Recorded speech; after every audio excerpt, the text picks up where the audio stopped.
On parle souvent du burn-out, qui est l'un des plus gros maux de notre société, de notre santé mentale actuellement, mais on oublie 2 autres qui sont peut-être pas aussi forts, aussi impressionnants, mais qui sont réellement des vrais enjeux aussi d'un point de vue de la santé mentale. Tout le monde connaît le burn-out, qui est avant tout, l'épuisement par excès et surtout, qui fait que les gens, se brûlent, comme on le dit, et finissent épuisés et mettent des années à se reconstruire. Mais il y a également ce qu'on appelle, page 315 de mon livre «Retrouvez votre temps et votre énergie», j'en parle, c'est ce qu'on appelle le bore-out, donc bore,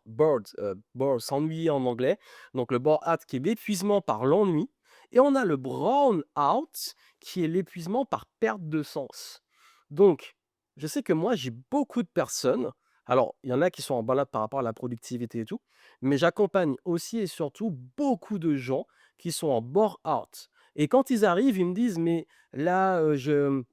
j'arrive plus à me motiver, j'arrive plus à avancer et cetera» et quand on creuse, en fait, je me rends compte que c'est pas un problème d'épuisement et tout, c'est juste qu'ils s'ennuient. Oui, il faut le dire, ils se font chier. Ils arrivent plus à avoir du challenge, excitation et cetera et il y a souvent aussi parfois les brown out, c'est la perte de sens, c'est ils ont perdu le sens de ce qu'ils font. Ça, je le vois beaucoup notamment, il y a des chez les salariés, mais j'ai beaucoup d'entrepreneurs comme ça, ils sont dans les 2 cas. C'est qu'ils ont fait le tour, ils ont fait le tour, ils ont fait le tour et surtout les multipotentiels qui s'ennuient très vite et au bout d'un moment, ils s'ennuient et là, ils me disent: je sais plus quoi faire», et du coup,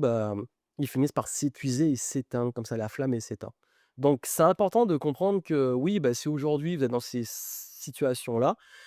c'est pas forcément un burn-out parce que ça, on le reconnaît vraiment, mais peut-être que vous faites aussi un burn-out et c'est intéressant de justement, voir aussi de quoi il s'agit. Donc je vous mets les infos en descriptif et dans le livre justement, j'en parle, hein, rapidement dedans, mais c'est important aussi par rapport à l'organisation de la productivité de toujours remettre du sens et aussi et surtout de rester dans ce que j'appelle moi le flow et quand on reste dans son flow, on évite le burn-out et surtout, on est animé par un sens qui évite le burn-out. Voilà pour ce que je voulais vous transmettre et si vous voulez qu'on travaille ensemble pour vous aider à réaligner tout ça, n'hésitez pas.